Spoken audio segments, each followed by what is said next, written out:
Dr. Reynard had lost everything: his job, the respect of his peers, and if everyone else was right, perhaps even his mind. It was 11 p.m. when he staggered to the edge of Okanagan Lake in British Columbia, eyes and judgment clouded with booze. This lake could have been what made his career as a researcher for the SCP Foundation, but now that bright future was slipping through his fingers, like the dry silt beneath his feet. He looked hatefully across the endless dark surface of the water and loudly cursed. Stupid, empty place. Just hours ago, he'd been stripped of his ranks and released from his position at the Foundation for wasting the organization's time and resources on frivolous personal projects. Frivolous, he thought. What a terrible joke.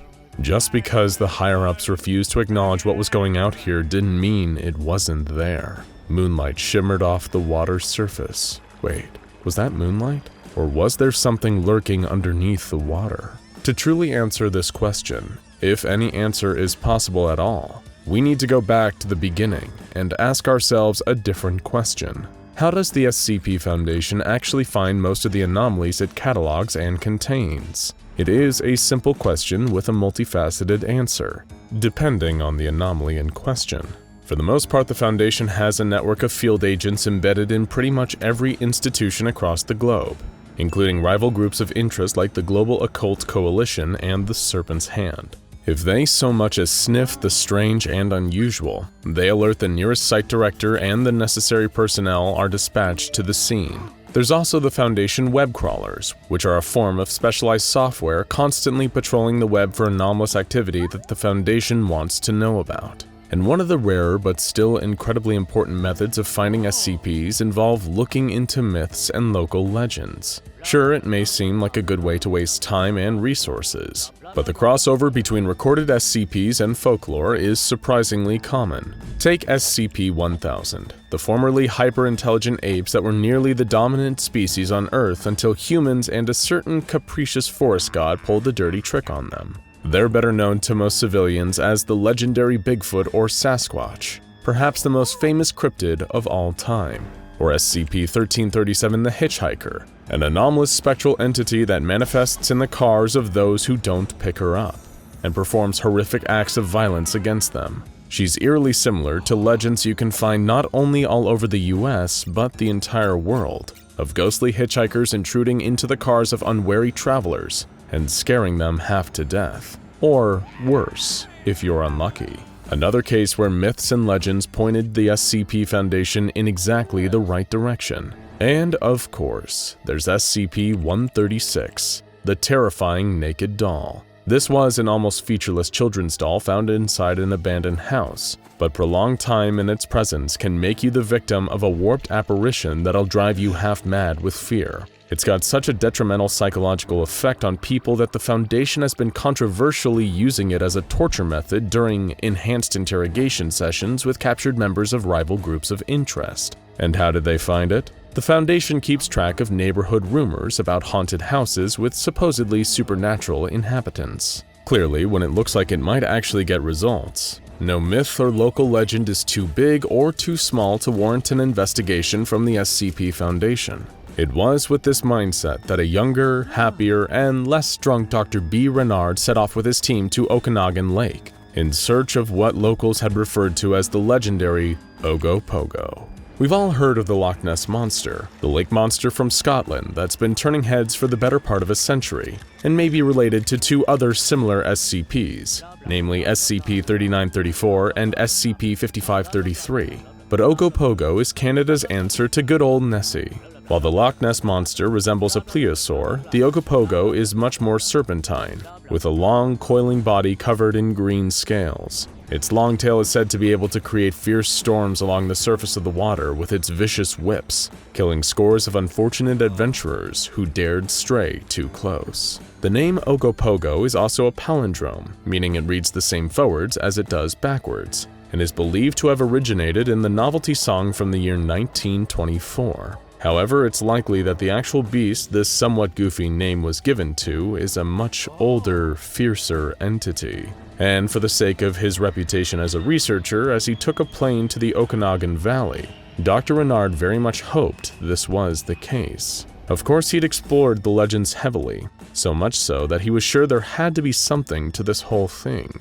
The Schwepmek and Silix peoples, the lake-dwelling monster was known as Naitaka, which has been loosely translated into the sacred creature of the water god, and most menacing of all, the water demon. The beast was often described in oral traditions as being a malicious supernatural entity, with great power and ill intent towards those trespassing on its territory. Legend has it that anyone who crosses Okanagan Lake, the supposed domain of the Ogopogo, needs to make a sacrifice to the monster in order to ensure safe passage. Those who refused to give this sacrifice the beast demanded would pay a heavy toll, being devoured or dragged down to a watery grave, never to be seen again.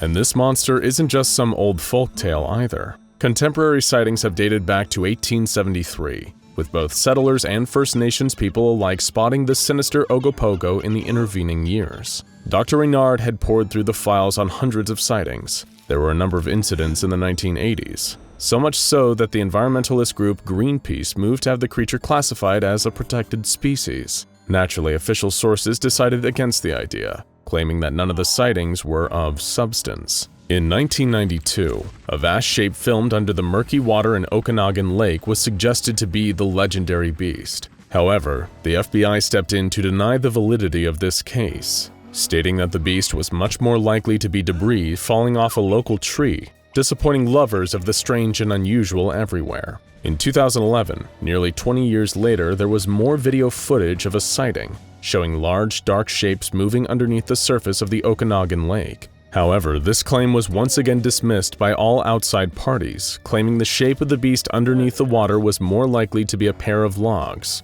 Bummer. 2018 was an exciting year for the Ogopogo, with 3 different sightings of the creature being reported at different times throughout the year. Witnesses described the creature as being a giant snake, around 50 feet long, which is consistent with a lot of the historical descriptions of the beast, as well as being over twice as long as the reticulated python, the non-anomalous longest snake in the world. So naturally, authority figures once again shot down the validity of any claims that the creature was actually real and out there. Dr. Reynard found this almost funny. They didn't even need to suppress knowledge of this creature. If it really was out there, mainstream sources seemed to be doing their job for them and keeping the creature covered up.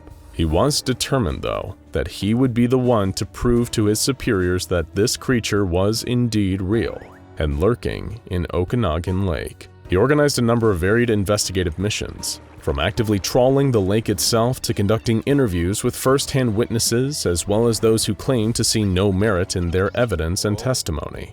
Dr. Reynard noticed a strange phenomenon. The people who'd seen it firsthand were as certain that it was real as the doubters were that it was fake. Even for typical skeptics, the non-believers seemed shockingly resolute that there was really nothing down there, and the alleged photos and videos were 100% bogus. Early diagnostic tests into the lake, directly overseen by Dr. Reynard, seemed to point to a creature clearly being down there. He found the direct testimony both compelling and consistent with what he and his team were catching glimpses of. So why were people so adamant that nothing was down there? It was almost like the Ogopogo really was as mythical as the First Nations legends said, and it was casting a spell on all the non-believers. That's when it hit Dr. Reynard like a perfect bolt of lightning. They weren't just looking at a particularly large sea snake with unnatural longevity here. They were looking at a sea serpent with Cognitohazardous powers. It was a beast with a perfect defense mechanism.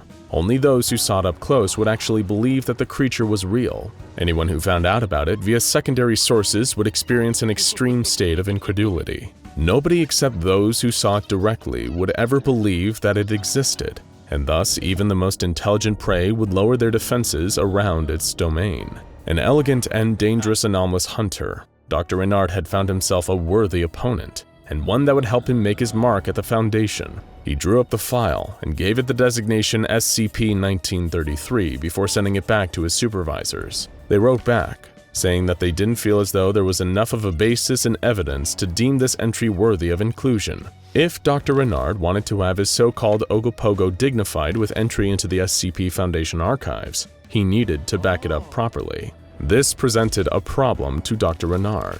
How could he provide documentation and evidence for a creature that had the defining anomalous power of making all of its own documentation and evidence seem phony? He was caught between a rock and a hard place, with only one solution: create the most undeniably high-quality evidence of the creature that the world had ever seen. Not long after that, his superiors at the SCP Foundation would receive a video file from Dr. Renard. According to the notes on his report, he set up a track using an elk carcass to lure the creature out of the water and capture HD video of its feeding. When the senior researchers gathered around to watch the video, they were astounded. An animatronic, a cheap rubber suit around a somewhat janky robot, like something you'd see at a theme park. How much had Dr. Renard spent on this absurd farce? Did he think it was funny? Despite Dr. Renard's protests, he was reprimanded severely for this waste of Foundation resources. The object class on his 1933 file was switched to Explained, meaning a rational, non-anomalous explanation for the observed phenomenon had been found, discrediting it, and the 1933 slot was instead filled with a strange fat man dressed as Santa Claus, whose bodily fluids are all Irish cream. The ultimate humiliation. Dr. Renard was left with nothing, and we join him once again where we started, with Dr. Renard standing on the ledge of Okanagan Lake, staring hatefully into the water as something seemed to move underneath. If Dr. Renard screamed that night, there was nobody there to hear it. His remains were dredged out of the lake the next day. His official cause of death was listed as drowning after an unfortunate boating accident, though the boat in question was never found. Reports that his corpse was found half-eaten have mostly been dismissed as rumors. After all, there is no such thing as the Ogopogo. Now go check out SCP-1861, the crew of the HMS Wintersheimer, and the horror of body-stealing rain SCP-3300 for more ominous aquatic anomalies.